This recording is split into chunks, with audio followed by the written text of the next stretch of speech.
Bismillahirrahmanirrahim. Assalamualaikum warahmatullahi taala wabarakatuh. Selamat sejahtera pada semua para pelajar yang saya kasihi sekalian. Okey, untuk sesi ini, ini kira sesi yang kedua.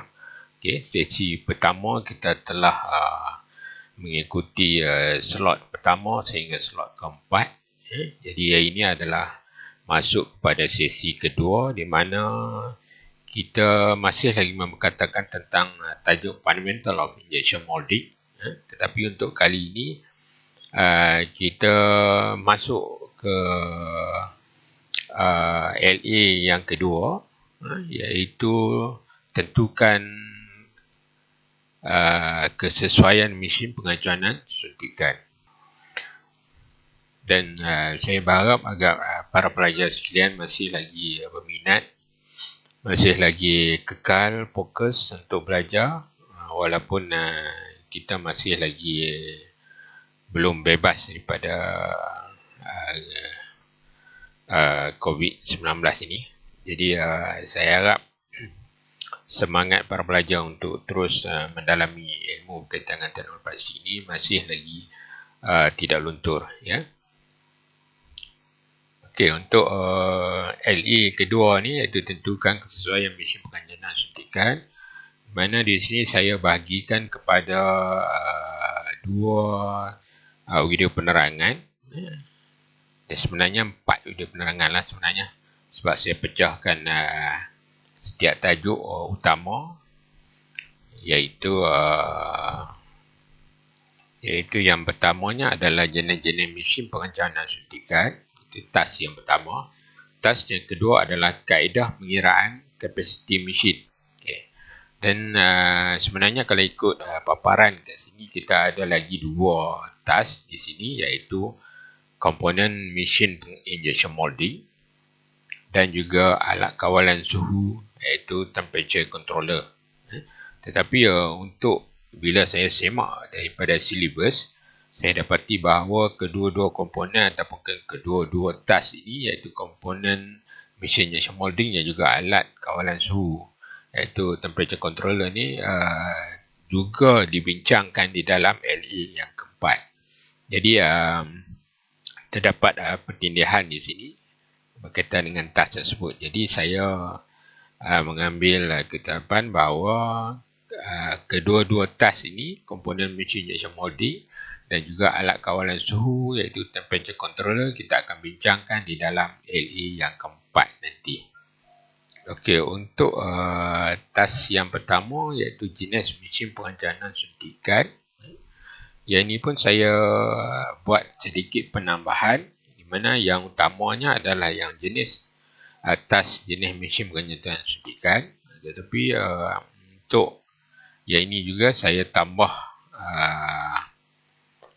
iaitu dua lagi task ataupun additional task kat sini, penambahan task kat sini, iaitu yang pertama adalah ringkasan berkaitan dengan getaran proses pengajuanan suntikan itu sendiri, dan yang keduanya berkaitan dengan istilah-istilah pengajuanan.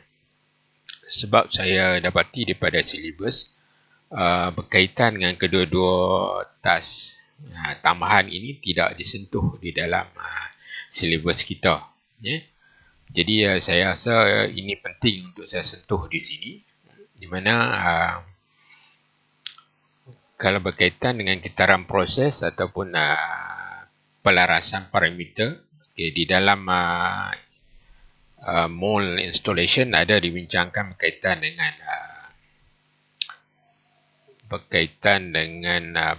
pelarasan parameter bagi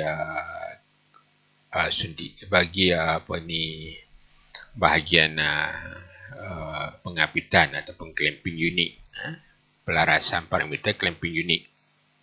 Tapi untuk bahagian injection tidak dibincangkan secara jelas di dalam modul ini.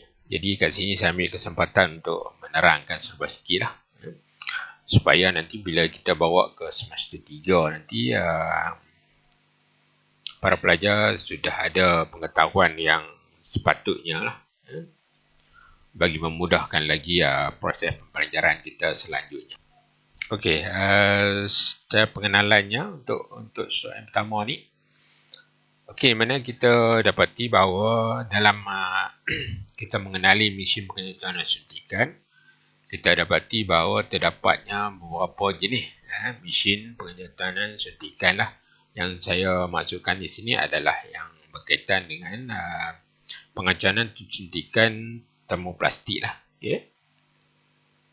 Di mana mesin pengancanan suntikan termoplastik ini kita boleh bahagikan kepada 3 jenis, iaitu berdasarkan kepada sistem pemacu pada mesin tersebut. Nanti kita akan bagi satu persatu lah. Okay. Awal mengenal dalam sesi pertama dulu, dalam slot pertama, slot pengenalan dulu, saya dah ceritakan berkaitan dengan sistem pemacu lah. Jadi kat sini kita sambung sikit lagi lah berkaitan dengan sistem pemacu, di mana lebih menjurus kepada pengkelasan mesin berdasarkan kepada sistem pemacu tersebut lah. Okay, jenis yang pertama yang kita boleh dapati di pasaran berkaitan dengan mesin ini adalah jenis fully electric. Okay. Itu yang pertama. Yang keduanya adalah fully hydraulic. Okay. Itu jenis yang kedua. Dan yang ketiganya adalah hybrid. Hybrid ini adalah sebenarnya adalah gabungan. Di mana kedua-dua sistem pemacu jenis elektrik dan juga jenis hydraulic ada pada mesin ini. Jenis hybrid ni. Okay, jadi kita akan go through satu persatu lah dalam slide-slide yang seterusnya lah.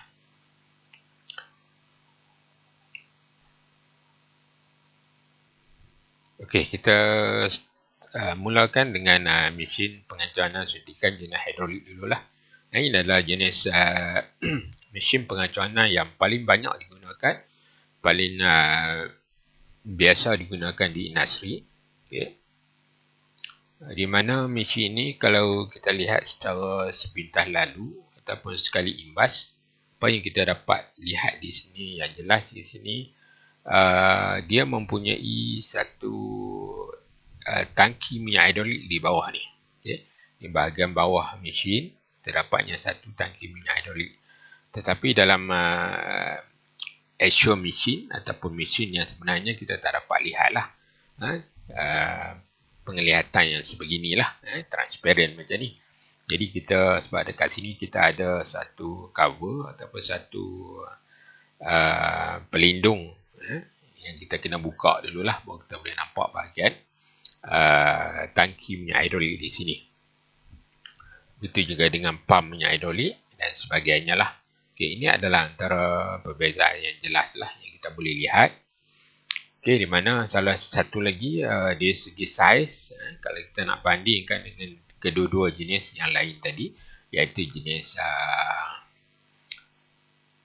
fully electric dengan jenis hybrid tadi, saiz mesin ni kalau untuk tekanan pengapitan ataupun clamping tanis yang sama saiznya, dari segi saiz mesin tersebut, bagi hidrolik dia lebih besar sebab dia mempunyai sistem hidrolik pada yang diletakkan pada mesin tersebut lah. Jadi dia mempunyai ruang yang lebih besar. Okay, ini apa yang saya bincangkan tadi. Mana kalau kita tengok di sini kita tak dapatlah melihat apa ni tangki minyak hidrolik di bawah ni. Jadi kita kena buka cover ataupun buka pintu cover ni, baru kita boleh dapat lihat tangki minyak hidrolik di bahagian bawah sini lah. Okay, jadi di sini ada dipaparkan sebab sikit lah berkaitan dengan pro and con ataupun kelebihan dan kekurangan mesin pengancaran suntikan jenis hidrolik ataupun fully hydraulic injection molding machine lah. Okay. Okay, kita lihat sikit berkaitan dengan pro dia dulu ataupun kelebihan mesin ni dulu. Okay. Di mana yang pertama adalah tekanan pengapitan.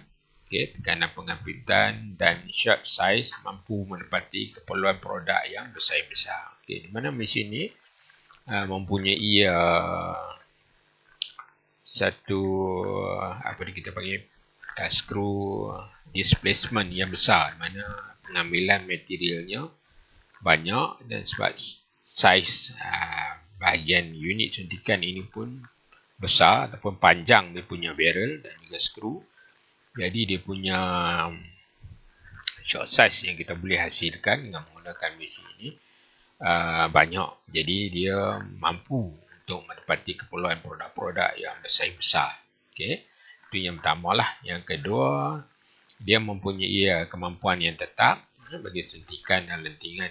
Maksudnya di sini dia constant dalam proses suntikan dan proses ejection. Okay. Dan yang ketiga, untuk mesin hidrolik ni dia lebih tahan lasak.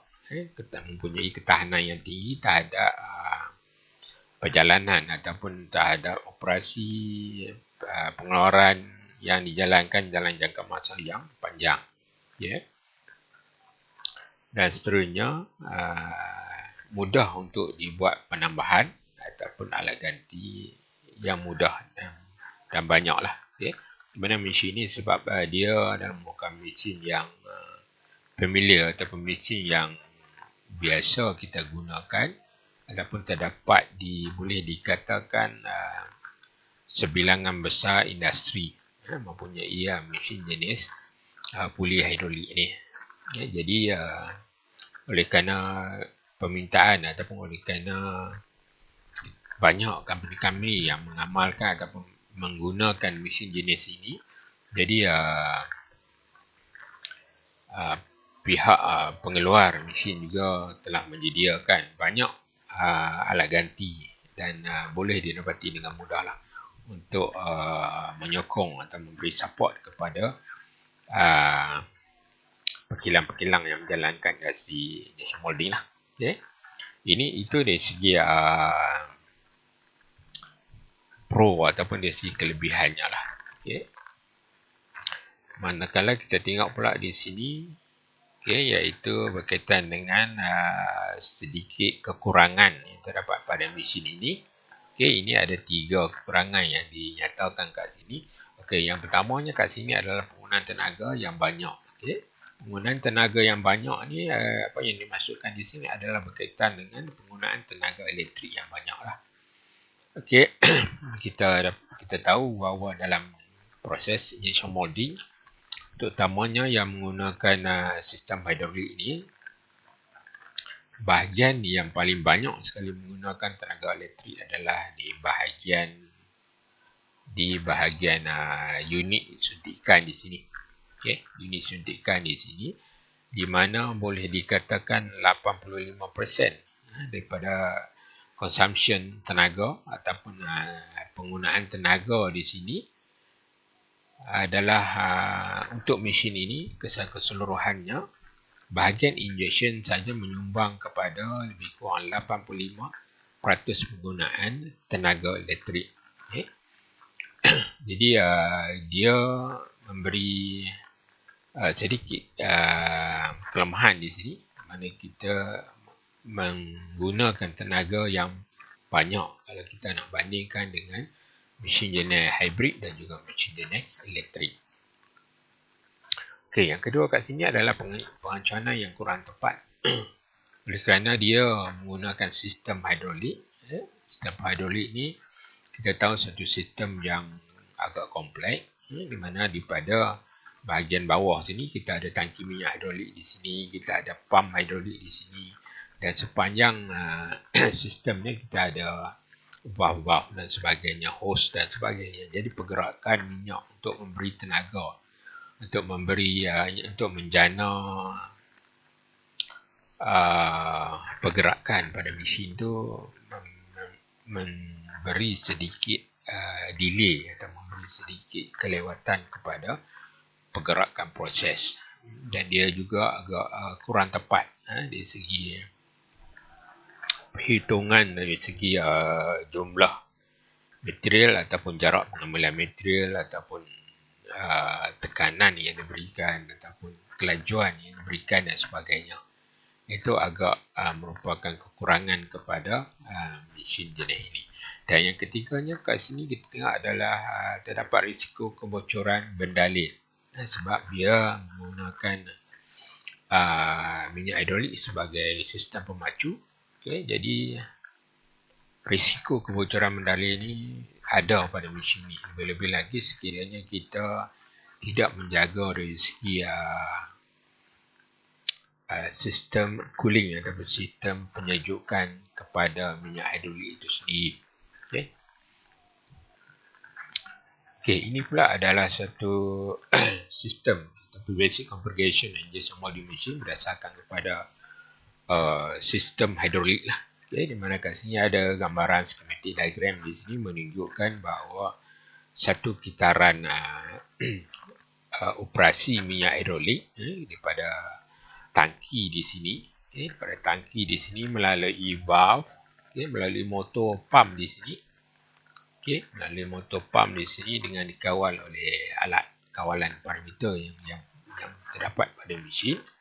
Mana bila kita hidupkan pump ataupun motor hidrolik pada mesin tersebut, maka motor tu akan menolak minyak ni ke sistem, dan dia akan melalui directional control valve dan seterusnya pergi kepada bahagian-bahagian tertentu yang memerlukan yang perlu beroperasi ataupun perlu digerakkan. Dan bila sampai di komponen tersebut pada piston yang berhubung kait dengan komponen tersebut, barulah pergerakan berlaku. Jadi di sini terdapat beberapa peringkat, terdapat beberapa peringkat pengubah suaian ataupun pengaliran minyak hidrolik tersebut daripada pump terus pergi pada sistem, pergi pada valve ataupun injap, pergi pada piston, barulah pergerakan itu berlaku lah. Dan kat sini kita tengok ada sedikit satu lagi valve ataupun injap yang terdapat di sini adalah yang kita sebut sebagai pressure relief valve. Sementara yang ini pula adalah cuma sikit berkaitan dengan sistem penyejukan yang terdapat pada mesin pengenjetanan suntikan jenis hidrolik. Di mana sistem penyejukan pada mesin pengenjetanan suntikan kita faham bahawa dia terdapat 3 tempat, tiga komponen, 3 bahagian yang memerlukan sistem penyejukan pada sistem cooling tower ni. Ini adalah cooling tower. Cooling tower ni adalah membekalkan air yang sejuk kepada mesin untuk menyejukkan komponen-komponen tertentu pada mesin. Macam saya katakan tadi, terdapat 3 tempat. Yang mana yang pertama adalah pada bahagian acuan di sini. Pada masa sekarang tak adalah acuan di sini, kita tak pasang. Jadi di sini ada acuan. Bila kita pasang acuan terdapat di sini, dan acuan ini juga memerlukan sistem penyejukan untuk membolehkan produk membeku semasa kita buat proses pengacuanan nanti. Yang keduanya di sini adalah pada bahagian di bawah daripada hopper ni. Ini bahagian ni kita panggil sebagai feed throat, ataupun tekak suapan. Mana pada bahagian tekak suapan ini kita perlu sejukkan dia supaya material yang kita masukkan daripada hopper, kita masukkan ke dalam barrel di sini, dia tidak menjadi panas sebab terdapat sistem pemanas di sepanjang barrel ni, di mana haba arohannya akan pergi kepada bahagian feed throat di sini. Jadi sekiranya kita tidak mengawal suhu pada bahagian feed throat ini, di mana suhu pada bahagian ini akan sentiasa meningkat apabila mencapai satu tahap kepanasan pada bahagian feed throat ini, butiran material yang melalui feed throat ini kentuk ke dalam barrel, untuk masuk ke dalam barrel akan mula mencair dan melekit di antara satu sama lain dan melekat di antara satu sama lain. Jadi untuk mengelakkan daripada perkara tersebut berlaku, kita letakkan sistem penyejukan di sepanjang di bahagian pitrut ni akan bagi membolehkan material turun ke dalam barrel dengan lancar tanpa tersekat. Kiranya berlaku pemanasan di sini dan material itu akan berkumpul dan berlakulah apa yang kita panggil sebagai bridging ataupun ketulan material di sini dan menyekat kepada material masuk ke dalam barrel. Okey, itu yang kedua. Yang ketiga pada bahagian sini, yang ini kita panggil heat exchanger di sini. Di mana pada sistem ini kita terdapatnya sistem penyejukan sebagai fungsi untuk menyejukkan minyak hidrolik yang kita gunakan. Bila kita jalankan minyak hidrolik ke dalam sistem ataupun pada mesin tersebut untuk operasi-operasi tertentu, berlakunya geseran di antara minyak hidrolik tersebutlah. Okay. Jadi geseran tersebut akan menyebabkan haba terbentuk dan sekiranya kita tidak menyegelar ataupun kita tidak mengawal penambahan haba daripada geseran tersebut, maka minyak hidrolik tersebut akan menjadi kelikatannya akan menurun. Mana dia akan menjadi lebih cair daripada kelikatan biasa. Ini akan mempengaruhi performance ataupun dia punya prestasi operasi mesin tersebut. Okey, ini pula gambaran ataupun litar skematik berkaitan dengan sistem hidrolik. Saya akan terangkan secara ringkas saja di sini. Okey, di mana ini adalah satu sistem macam yang saya beritahu tadi bahawa kita ada beberapa komponen di dalam sistem yang yang melengkapkan sistem hidrolik tersebutlah. Okey, di mana kat bahagian bawah di sini ini adalah bahagian tangki minyak hidrolik. Di mana di dalam tangki itu dia ada sistem penapis dia sendirilah. Okey, sistem penapis untuk memastikan kotoran tidak pergi kepada sistem. Okay, kotoran ataupun mendapan bahan kotor yang terdapat dalam minyak hidrolik itu tidak pergi ke sistem dan ini akan memberi safety ataupun keselamatan kepada valve kita lah terutamanya. Kalau mendapan ataupun bahan kotor ini pergi pada sistem dan menyumbat pada bahagian valve kita, ini akan menghalang pergerakan minyak ke sistem ataupun ke komponen tertentu pada piston yang perlu kita gerakkan untuk menggerakkan komponen bahagian-bahagian mesin lah. Okay. Ini yang kedua, kita ada motor. Bila kita jalankan motor, dia akan menyedut minyak daripada tangki pergi ke sistem melalui hose-hose yang ada di sini. Okay, hose di sini akan melalui directional control valve. Okay. Directional control valve ni bergantung kepada seberapa banyak proses yang ada. Okay. Kalau di sini kita lihat ada 3 pasang ataupun 3 pair of operation di sini ataupun operasi. Terdapat 3 operasi di sini. Yang pertama ni adalah operasi yang berkaitan dengan bahagian injection di sini. Bahagian injection di situ maksudnya adalah yang berkaitan dengan proses injection dan juga proses subback. Itu adalah 2 pergerakan yang bertentangan lah, di mana kedua-duanya ditentukan oleh operasi ataupun function directional control valve yang menentukan arah pergerakan minyak hidrolik tersebut. Begitu juga dengan bahagian yang kedua ni adalah injection unit, iaitu pergerakan injection unit ke hadapan dan pergerakan injection unit ke belakang. Itu juga sepasang pergerakan.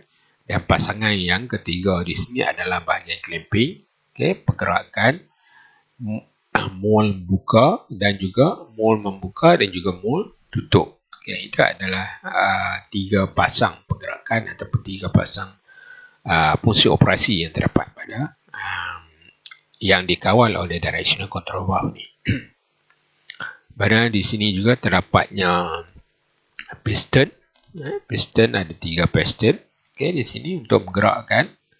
Dan juga di sebalik itu juga kita ada injection pressure relief valve ataupun pressure relief valve di sini. Ini adalah berfungsi untuk untuk mengalihkan kembali tekanan hidrolik yang berlebihan yang terbentuk dalam sistem. Okey. Itu sebab sikit berkaitan dengan sistem hidrolik. Okey, jadi sekarang kita beralih pula kepada satu lagi jenis mesin pengencanan suntikan yang ada, iaitu ini adalah mesin pengencanan suntikan jenis elektrik. Di mana kalau kita perhatikan dari segi saiz, nampak saiznya lebih kecil berbanding dengan sistem hidrolik yang tadi. Ya, di mana pada bahagian ini secara jelasnya ataupun pada bahagian ini jelasnya tidak terdapatnya tangki minyak hidrolik sebab mesin pengencanan suntikan jenis elektrik ini dia tak memerlukan ataupun tidak menggunakan minyak hidrolik untuk menjalankan operasinya. Okey, dia actually menggunakan servo motor, motor yang ditempatkan di bahagian-bahagian tertentu pada operasi-operasi tertentu pada mesin tersebut. Okey, di sini kita lihat sedikit dia punya bahagian-bahagian yang terdapat pada mesin injection molding jenis elektrik ni, di mana dengan jelas ditunjukkan di sini adalah electrical control di sini. Terdapat kawalan elektrik di sini dengan menggunakan servo motor. Ini yang kita panggil servo motor. Servo motor terdapat di setiap bahagian dengan fungsi masing-masing. Okey, di mana untuk bahagian injection kita ada terdapat satu di sini. Okey, untuk bergerakkan skru juga kita terdapat satu di bawah ni. Okey, untuk bahagian clamping pun ada servo motor yang tersendiri, begitu juga dengan bahagian ejection ataupun bahagian pelenting di sini. Okey, masing-masing mempunyai servo motor yang berfungsi mengikut keperluan sahaja. Pada ketika dia tidak berfungsi, komponen-komponen tertentu tidak berfungsi. Contoh pada bahagian ejector, sekiranya bahagian ejector tidak berfungsi pada ketika itu sepanjang kitaran proses, maka servo motor pada bahagian ejector tersebut berada dalam keadaan idle, tidak berfungsi. Ya. Okay, selain daripada itu, bahagian-bahagian lain hampir sama dengan bahagian dengan mesin jenis hidrolik ataupun hybrid. Kat sini kita ada hopper, kita ada injection unit, kita ada screw injection, kita ada nozzle, kita ada acuan di bahagian sini. Okay. Dan kita ada sistem lentingan di bahagian sini ataupun injector di kawasan sini. Sama dengan sama ada mesin hidrolik ataupun jenis hybrid yang lain. Okey, kita lihat pula apakah kelebihan mesin pengencanan jenis fully elektrik ni. Okey, mana sebenarnya saya katakan tadi bahawa mesin jenis elektrik sepenuhnya ini dipacu ataupun digerakkan. Mana komponen-komponen yang perlu digerakkan dengan menggunakan elektromotor ataupun servo motor, digital elektromotor ataupun servo motor. Okey. Mana kelebihan-kelebihannya kat sini kita lihat penggunaan tenaga yang sangat berkesan, yang sangat efisien, sangat berkesan. Sebab apa? Macam yang saya katakan tadi, pergerakan servo motor tidak berfungsi di sepanjang kitaran proses. Okay? Dia berfungsi pada ketika tertentu saja, di mana seperti yang saya katakan tadi, sekiranya servo motor tersebut mengawal bahagian sistem lentingan ataupun ejector, dia hanya berfungsi ketika ejector tu berfungsi. Selainnya dia dalam keadaan yang idle. Okey, yang kedua mempunyai ketepatan yang tinggi sebab menggunakan servo motor, pergerakan yang itu pantas dikawal oleh encoder yang terdapat pada servo motor tersebut lah. Okey. So, encoder dan juga sensor yang terdapat pada servo motor tersebut mengawal ketepatan dari segi stroke atau dari segi kelajuan, okey, pada motor tersebut. Jadi ini memberi ketepatan yang tinggilah kepada pada sistem perencanaan suntikan jenis fully electric tersebut. Yang ketiga adalah sesuai untuk aplikasi penggunaan yang meluas. Okay. Sama ada dia menggunakan operasi ataupun menjalankan manufacturing secara menggunakan material-material ataupun produk-produk yang produk-produk yang boleh kita katakan sebagai produk komoditi, okay, ataupun produk yang mempunyai high end ataupun mempunyai kualiti yang precise, yang mempunyai ketepatan yang tinggi, okay. Dan dia tidak mempunyai masalah untuk menepati keperluan tersebut. Okay. Dan yang ketiganya dari segi reka bentuk dan sistem kawalan. Okay. Acuan, di mana pada sistem ini biasa dibekalkan dengan sistem kawalan dan pemasangan acuan yang lebih pantas dan lebih automatik dan lebih pantas dan cepat lah. Yeah. Okay, di dalam modul mold installation nanti mungkin ada diterangkan berkaitan dengan quick change mold ataupun pertukaran acuan pantas yang pantas. Jadi sistem mesin perencanaan suntikan jenis elektrik ini boleh memberi sumbangan yang besar kepada sistem kawalan maju untuk pertukaran acuan tersebut lah. Okay. Okay, selain daripada itu juga, dia juga membekalkan ataupun menyediakan reka bentuk mesin yang ergonomik dan juga peralatan keselamatan yang banyak dan tinggi pada mesin tersebut. Ini menjamin keselamatan pekerja yang mengendalikan mesin tersebut. Okey, kita lihat pula kekurangan mesin tersebut. Okay, yang pertama, ini yang paling antara yang paling menjadi pertikaian atau paling menjadi penting difikirkan oleh pemain di industri. Okay, pelaburan yang tinggi adalah merupakan satu pertimbangan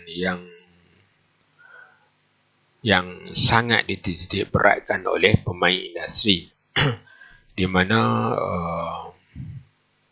penggunaan mesin jenis elektrik ini dari permulaan lagi memerlukan pembelanjaan yang tinggi untuk pembelian mesin ini. Okay. Sebuah mesin fully elektrik yang mempunyai kekuatan clamping yang sama dengan jenis yang lain, okay, kos bagi mesin tersebut boleh mencapai 2 kali ganda ataupun 3 kali ganda mesin, terutama sekali yang jenis hidrolik. Kalau kita bandingkan antara elektrik dengan hidrolik, satu buah mesin fully elektrik dengan nilai yang tertentu, okay, dengan nilai yang sama kita boleh dapatkan 2 ataupun 3 buah mesin perencanaan suntikan jenis hidrolik. Jadi dari segi penggunaan ataupun kos perolehan mesin tu sangatlah tinggi. Okay, di samping itu juga penukaran bahan ganti ataupun alat ganti pada mesin tersebut, okay, juga memberi satu kos perolehan yang tinggi pada alat ganti tersebut, okay, mana dia melibatkan sebuah motor sistem kawalan automatik dan sebagainya yang begitu precise atau begitu jitu. Jadi kos bagi alat ganti tersebut juga perlu didapatkan dengan harga yang sangat tinggi. Jadi ini antara kelemahan sistem ataupun mesin pengancanan jenis fully elektrik ini. Okay. Itu antara 2-3 jenis kelemahan yang ada di sini.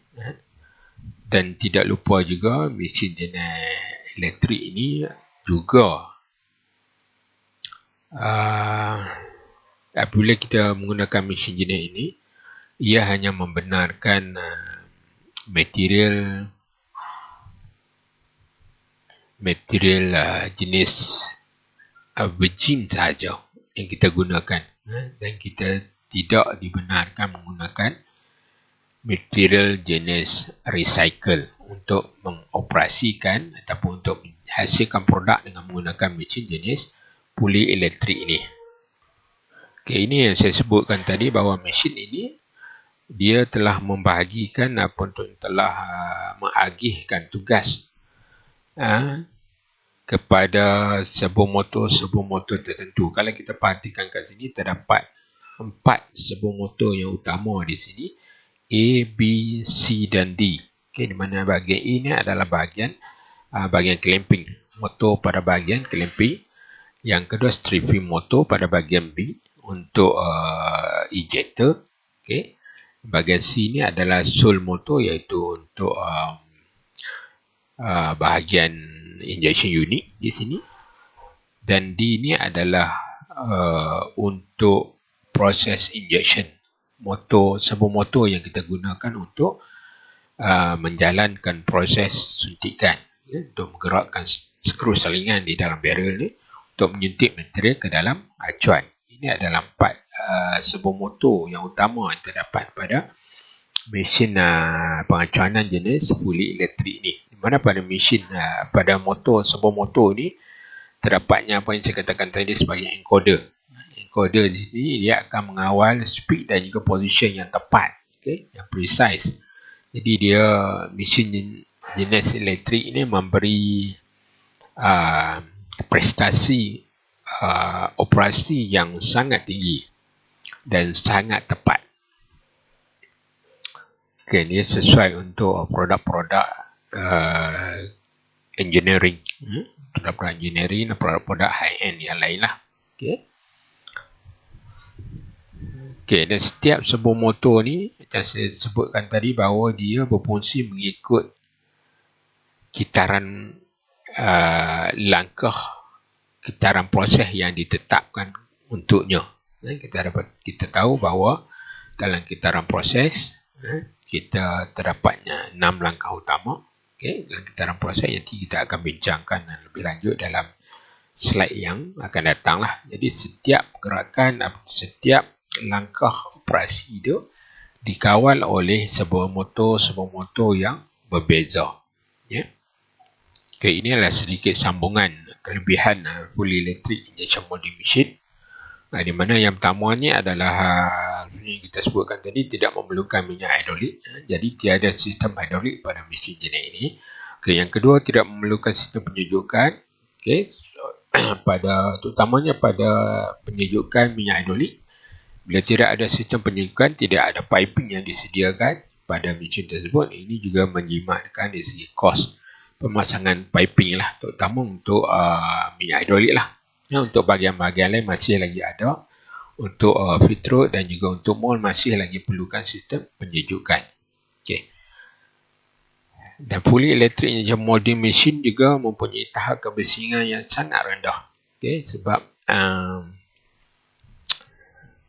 dia tidak memerlukan pump. Bila menggunakan pump, penggerak pump itu menghasilkan bunyi yang agak tinggi. Jadi oleh kerana dia menggunakan sebuah motor, okay, pergerakan yang tepat dan juga tepat, okay, pantas dan jitu.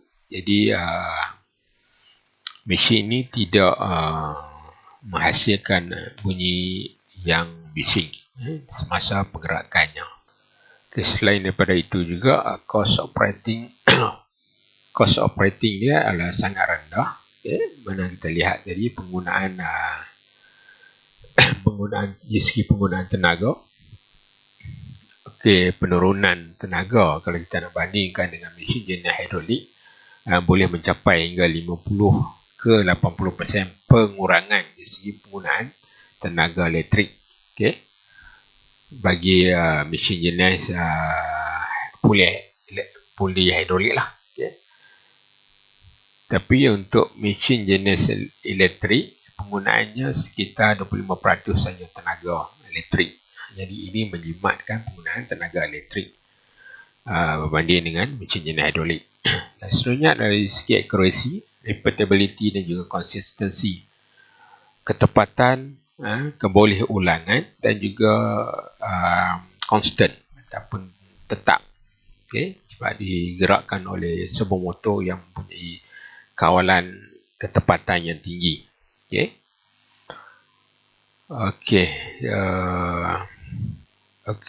Begitu juga dengan penghasilan produk yang berkualiti tinggi. Mesin jenis elektrik ini juga merupakan pilihan yang utama lah dalam menghasilkan kualiti part yang mempunyai kualiti yang tinggi, di mana acuan kita mempunyai pelbagai reka bentuk tertentu. Jadi keperluan dari segi ketepatan proses, konsistensi dan sebagainya penting. Jadi mesin jenis elektrik ini mampu menepati kehendak industri. Walau bagaimanapun terdapat juga kelemahan untuk sistem fully electric injection molding ni. Di mana salah satunya yang saya sebutkan tadi juga, harga ataupun kos perolehan mesin tersebut boleh mencapai sehingga 3 kali ganda berbanding dengan mesin penyetuanan jenis hidrolik sepenuhnya. Salah satu kelemahan yang paling besar untuk mesin jenis elektrik ini adalah dia hanya membenarkan penggunaan material jenis virgin sahaja. Itu maksudnya penggunaan material yang sekali guna saja. Maksudnya kita tak boleh nak hancurkan dia dan menggunakan sekali lagi. Sebab bila kita gunakan material recycle, material yang secara ulangan, bukan virgin, ia akan mengganggu sistem servo motor. Servo motor sukar untuk membuat bacaan yang tepat lah. Sebab butiran-butiran material pada recycle material ni adalah butiran yang tidak seragam dari segi saiznya. Jadi ini akan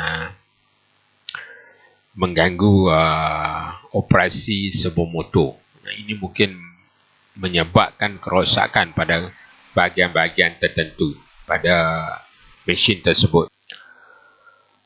Di sini kita lihat sikit berkaitan dengan hybrid mesin. Injection molding mesin jenis hybrid.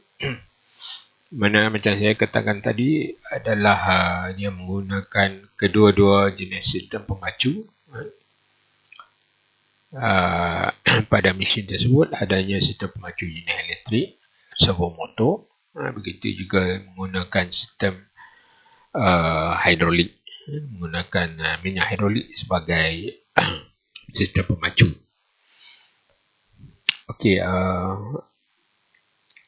Ia adalah merupakan gabungan antara kedua-dua tu, di mana kita tahu ada kelebihan kekurangan pada sistem hidrolik, begitu juga dengan elektrik ada kekurangan dan juga kelebihan. Jadi penghasilan mesin jenis hybrid ni adalah untuk menggabungkan, untuk mengambil mana-mana advantage yang terdapat kepada kedua-dua mesin tadi, hidrolik dan juga mesin jenis elektrik. Mengambil kelebihan-kelebihan tu dan menggabungkan menjadi satu mesin yang menyediakan satu function atau satu fungsi yang moderate ataupun yang tidak terlalu ekstrim. untuk mana-mana fungsi yang ada pada mesin tersebut lah. Kita lihat sikit di sini, di mana yang pertamanya penggunaan tenaga yang efisien.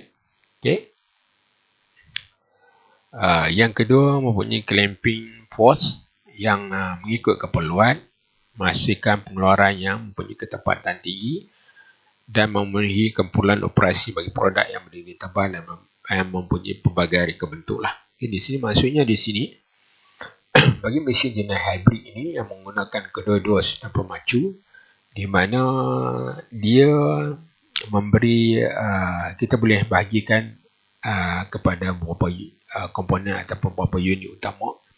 Biasanya pada bahagian injection, di mana kita lihat tadi penggunaan tenaga yang tinggi, kiranya kita menggunakan sistem jenis hidrolik. Jadi pada bahagian injection ini dia akan menggunakan sistem pemacu jenis elektrik di bahagian injection unit. Ini akan membolehkan penyematan tenaga berlaku di sini. Dan pada bahagian clamping pula, kita memerlukan tekanan yang tinggi, di mana fungsi tersebut boleh diberikan oleh sistem hidrolik. Di mana kita lihat dari sistem hidrolik dia mempunyai tekanan pengapitan yang tinggi untuk memenuhi keperluan penghasilan produk-produk yang besar-besar.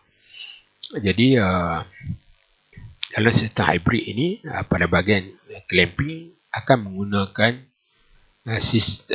sistem pemacu jenis hidrolik, menggunakan minyak hidrolik untuk menghasilkan tekanan yang tinggi. Pada bahagian injection pula, macam saya katakan tadi, dia akan menggunakan sistem servo motor, sistem elektrik iaitu servo motor bagi menghasilkan penggunaan tenaga yang lebih berkesan pada bahagian pada mesin tersebut. Dan di sini terdapat beberapa kekurangannya. Terdapat perbezaan yang besar dari mesin ke mesin, mana mesin-mesin tertentu dia ada perbezaan-perbezaan yang begitu ketara sekali lah. Dia juga tidak terlepas daripada risiko mismatching produk, iaitu pemadanan produk yang tidak match, yang tidak sepadan. Seterusnya kat sini risiko kelemahannya adalah sebab dia mempunyai kedua-dua sistem. Jadi penyelenggaraan juga melibatkan kedua-dua sistem. Jadi person in charge ataupun technician yang mengendalikan mesin ini perlu mempunyai kemahiran untuk kedua-dua jenis sistem pemacu, sama ada jenis hidrolik ataupun jenis elektrik. Secara kesimpulannya kita boleh lihat di sini bahawa fully electric mesin ataupun mesin jenis elektrik yang menggunakan servo motor sangat mudah digunakan, pantas, mempunyai ketepatan tinggi dan senang digunakan.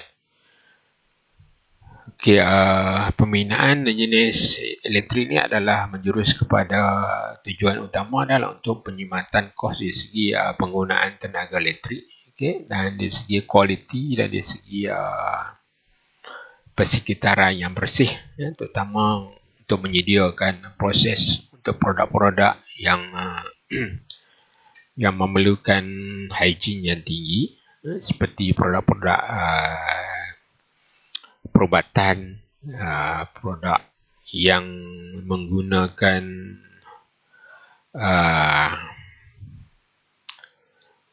kejuruteraan, produk-produk melibatkan bahan makanan dan sebagainya.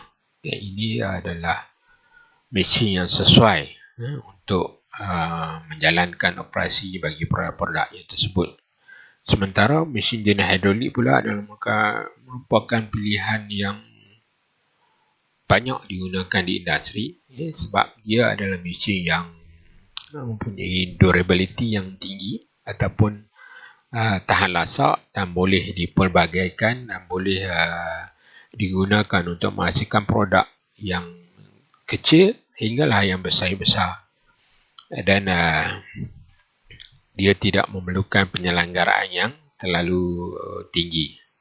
Sementara jenis hybrid pula adalah menggabungkan antara kedua-dua kelebihan yang terdapat pada mesin hidrolik dan mesin elektrik, di mana dia boleh memberi penyematan dari segi kos penggunaan tenaga,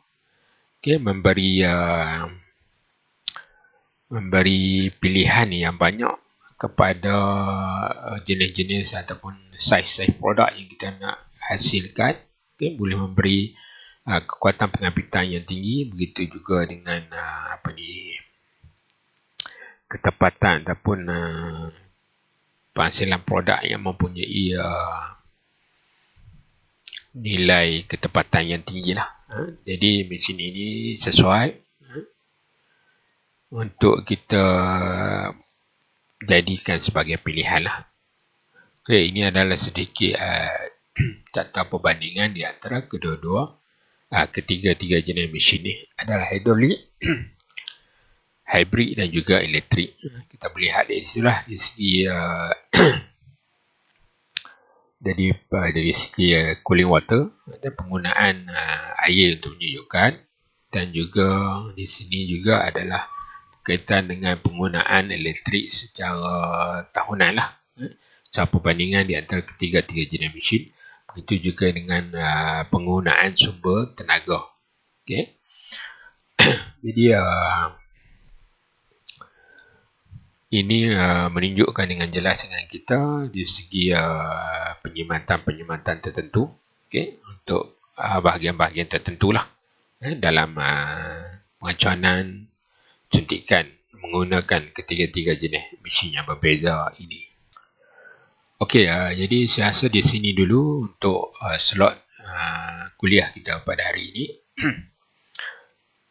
Tapi sebelum saya akhiri kuliah ni, saya ingin memberi sedikit alternatif lah kepada semua para pelajar sekalian, di mana saya pun tak begitu pasti aplikasi yang dibangunkan oleh Ibu Pejabat JTM ini. Tetapi di sini saya menyediakan satu alternatif di mana kalau para pelajar ingin ada apa-apa persoalan, jadi para pelajar boleh pergi kepada YouTube channel yang saya wujudkan di sini. Atas nama para pelajar boleh search menggunakan search engine Google dengan mencari web Cikgu Hakimi ILPJ, ataupun search menggunakan nama alamat Hakimi Adab YouTube.